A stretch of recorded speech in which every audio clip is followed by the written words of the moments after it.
Hello friends, welcome back to my channel Holmes cooking with Soma. আজ আমি আপনাদের সঙ্গে শেয়ার করব ফুলকপি ভাপার রেসিপি। শীতকালীন সবজি ফুলকপি দিয়ে বাড়িতে আমরা অনেক রকম রেসিপি ট্রাই করে থাকি। ফুলকপি দিয়ে একবার এই ফুলকপি ভাপাটা ট্রাই করে দেখবেন। ভাত, রুটি, লুচি, পরোটা ইত্যাদি সবার সঙ্গে খেতে এটা বেশ ভালো লাগে। নিরামিষ দিনে আপনারা এটাকে তৈরি করে নিতেই পারেন। চলুন তাহলে দেখে নেওয়া যাক আজকের রেসিপি।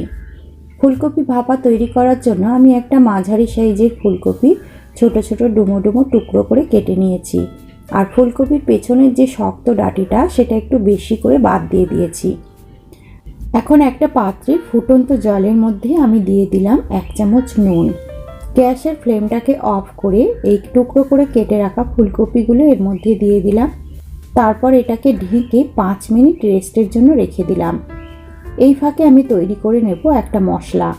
একটা মিক্সিং জারের মধ্যে নিয়ে নিলাম 1 টেবিল চামচ কালো সর্ষে, 1 টেবিল চামচ সাদা সর্ষে, 1 টেবিল চামচ পোস্ত, 5টা কাজু বাদাম আর 2টো কাঁচা লঙ্কা। আর এর সঙ্গে অবশ্যই যোগ করে দেবেন সামান্য পরিমাণে নুন, তাহলে সর্ষেটার পেস্টটা তেতো হবে না। এই সমস্ত উপকরণগুলোর জল না দিয়ে আমি প্রথমে একটা পেস্ট তৈরি করে নিলাম। এইভাবে জল না দিয়ে প্রথমে একবার পেস্ট করে নিলে পরে পেস্টটা তৈরি করার সময় খুব মসৃণভাবে তৈরি হবে।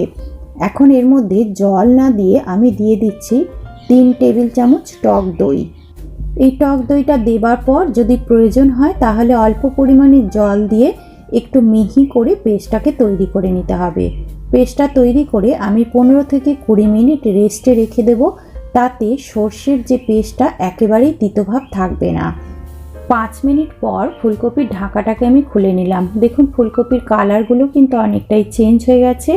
এই জলটাকে ফেলে পুরো ফুলকপিগুলোকে আমি ছেঁকে নেব। তারপর এর মধ্যে দিয়ে দিলাম 1/2 চামচ মতো হলুদ গুঁড়ো। গরম নুন জলের মধ্যে ফুলকপিগুলোকে আমি ডুবিয়ে রেখেছিলাম, তার জন্য আর নুন ব্যবহার করলাম না। অল্প একটু হলুদ গুঁড়ো দিয়ে ফুলকপিগুলোকে ভালো করে মেখে নিলাম। চলে এলাম গ্যাস ওভেনে। একটা কড়াই বসিয়ে এর মধ্যে দিয়ে দিলাম পরিমাণ মতো সর্ষের তেল। অবশ্যই সর্ষের তেলে এই রান্নাটা করতে হবে। তেলটাকে ভালো করে গরম করে নিয়ে এর মধ্যে হলুদ মাখা ফুলকপিগুলোকে আমি দিয়ে দিলাম। ঢাকা দিয়েই হোক বা না দিয়েই হোক ফুলকপিগুলোকে বেশ লাল করে ভেজে নিতে হবে। আর ফুলকপিগুলো ভাজতে ভাজতেই কিন্তু ফুলকপিগুলো দেখবেন 80% মতো সেদ্ধ হয়ে গেছে। এই রকমভাবে লাল করে ফুলকপিগুলোকে ভেজে নিলে ভাপার টেস্টটা খুব সুন্দর হবে। এখন আবার ফুলকপিগুলো ভাজা হয়ে গেছে, এবার এগুলোকে নামিয়ে রাখবো।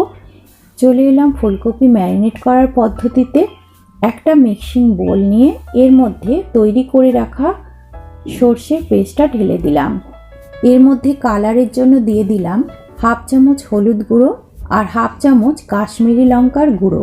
আমি কাঁচা লঙ্কা ব্যবহার করেছি, তাই এখানে আর কোনো রকম ঝাল লঙ্কার ব্যবহার করলাম না। আপনারা চাইলে করতে পারেন। মশলাটা পেস্ট করার সময় তো নুন দিয়েইছিলাম। টেস্ট করার পর আরেকটু নুন লাগবে বলে মনে হলো, তাই অল্প পরিমাণে আমি নুন দিয়ে দিলাম আর সমস্ত উপকরণগুলোকে ভালো করে মিশিয়ে নিলাম। আর এই তৈরি করা মশলাটার মধ্যে দিয়ে দিলাম ভেজে রাখা ফুলকপি। আর এর মধ্যে দিয়ে দিলাম বেশ খানিকটা পরিমাণ সর্ষের তেল। আপনারা এই ভাপার মধ্যে যতটা পরিমাণ সর্ষের তেলের ঝাঁঝ পছন্দ করবেন ততটাই দেবেন। দিয়ে দিলাম কিছুটা পরিমাণ ধনে পাতা কুচি। এখানে যেহেতু টক দই দিয়েছি তাই টেস্টটা ব্যালেন্স করার জন্য অল্প পরিমাণে চিনি দিয়ে দিলাম। দিয়ে সব কিছু উপকরণকে একবার ভালো করে মিশিয়ে নিচ্ছি। ফুলকপির মিশ্রণটা বেশ অনেকটাই ঘন রয়েছে, আর ভাপিয়ে নেওয়ার পর আরও একটু ঘন হয়ে যাবে, তাই মিক্সিং জারটা ধুয়ে বেশ খানিকটা জল আমি এর মধ্যে দিয়ে দিলাম। আপনারা যেরকম গ্রেভি রাখতে চাইবেন সেই বুঝে এখানে জল দেবেন। তবে অবশ্যই চেষ্টা করবেন যে পাত্রে আপনি স্টিম করবেন সেই পাত্রে ফুলকপিগুলো যাতে ডুবে থাকে এই রকম জল দিতে হবে। এখন স্টিম করার জন্য আমি নিয়ে নিয়েছি একটা মাঝারি সাইজের টিফিন বক্স। আপনাদের হাতের কাছে যে কোনো পাত্র আপনারা নিতে পারেন, তবে ঢাকা দেওয়া পাত্র নিতে হবে। এই পাত্রের মধ্যে সমস্ত ফুলকপির মিশ্রণটাকে আমি ঢেলে দিলাম।